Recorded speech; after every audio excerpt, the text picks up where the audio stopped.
Have you ever felt that unsettling sensation, that prickling on the back of your neck when you're all alone, that feeling that you're being watched?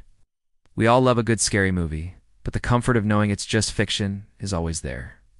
What if I told you that the most bone-chilling tales aren't found in Hollywood, but in the quiet corners of real life? The stories I'm about to share with you tonight are said to be true. So, turn down the lights, get comfortable, and try to remember, it's just a story. Or is it? A college student, let's call her Anna, was studying late one night in her dorm room.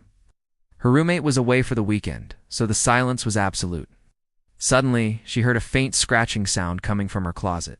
She tried to ignore it, blaming it on the old building, but the sound grew louder, more insistent.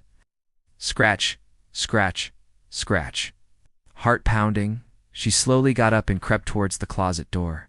She flung it open to find nothing. Just her clothes hanging neatly. Relieved, she laughed it off and went back to her desk. But when she sat down, she saw something that made her blood run cold. Scratched into the wood of her desk from the inside were the words, "I'm in the closet now. Now for a different kind of fear."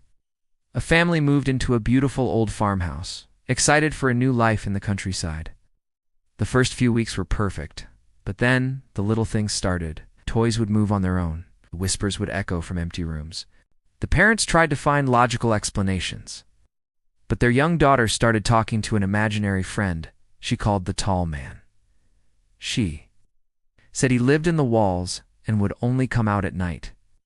One evening, the father was reviewing security camera footage from the living room. He watched as his daughter sat playing on the floor, talking to an empty chair. Then, for just a single frame, a long, shadowy figure flickered into view, standing right behind her, its form impossibly tall and thin. They moved out the very next day. The world is full of unexplained events and whispers in the dark. These stories remind us that we might not be as alone as we think. The truest horror isn't a monster on a screen. It's the creak of a floorboard in an empty house, the shadow you can't explain.